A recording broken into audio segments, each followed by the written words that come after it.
top 1000 kirgan universitetlar haqida gapirishgan bo'lsak, top 1000 kirgan universitetlar bular Rossiyada 22 ta bor.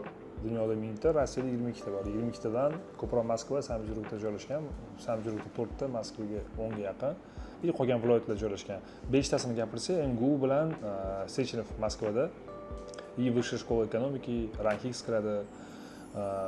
Pitcherda ham Ranxix bor, Pitcherda ham Vысшая школа экономики bor, SPBGU bor. ITMOL ham kiradi top 1000 ga. Shu universitetda top 1000 kirgan. Top 1000 kirgan universitetlar bu degani diplom o'zi shundoq ham Rossiya davlat universitetlarining O'zbekiston, Tojikistonga qabul qilinadi.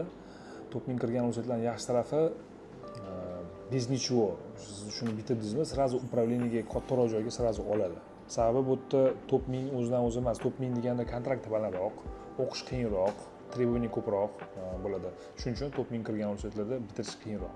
Ko'pchilik aytadi top 1000 kiraman deydi, lekin top 1000 ni ozgina tushunish kerak, что o'qish olish darajasi baland bo'lishi kerak. U yerda eng shu sturiylar kiradi, o'sha yerdan ham atchment bitadiganlar ko'p bo'ladi. Shuning uchun o'ylab kirish kerak. U просто boshqa ishingiz bo'lmasa, haqiqatan yotib olib o'qib oladigan va sizni tepadan kimdir podдержка qilib turadigan bo'lsa, tanish bilishlaringiz, qarindoshlaringiz, ota-onangiz постоянно finansirovать qilib tursa, o'shani top 1000 kirgan arziydi. Lekin kirishga arziydi, chunki u universitetlar shu kungacha hech qachon reytingga bitta kirib olgandan keyin tushib ketmagan.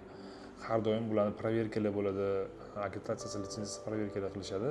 Из того, чтобы mana shu bitiruvchilarga качественное образование berish uchun ularning yotoqxonasi ham yaxshi bo'ladi, ularning o'qitish tartibi ham to'g'ri bo'ladi, prepodavatellar ham shunaqa tushuntirib oyliklari baland bo'lgani uchun yaxshi качественныйsiga o'rgatishga harakat qiladi. Muomalasi ham yaxshi bo'ladi. Shuning uchun top 1000 kirgan ular. Mana shu hamma ko'p требованияsi bor, biza biladigan va bilmaydigan. O'sha требование o'tgandan keyin reyting chiqadi. Reytingga независимый organizatsiya bor, o'sha независимый organizatsiya tekshirib har doim xuddi doping tekshirgandan keyin любое время tekshirib kelib qolishi mumkin. U по записи kelmaydi ular.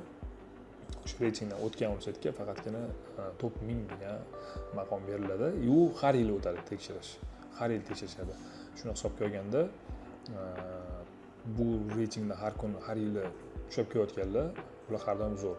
SPBGU, MGU, ITMO, Высшая школа экономики, Ranxix shular eng zo'r universitetlarga kiradi.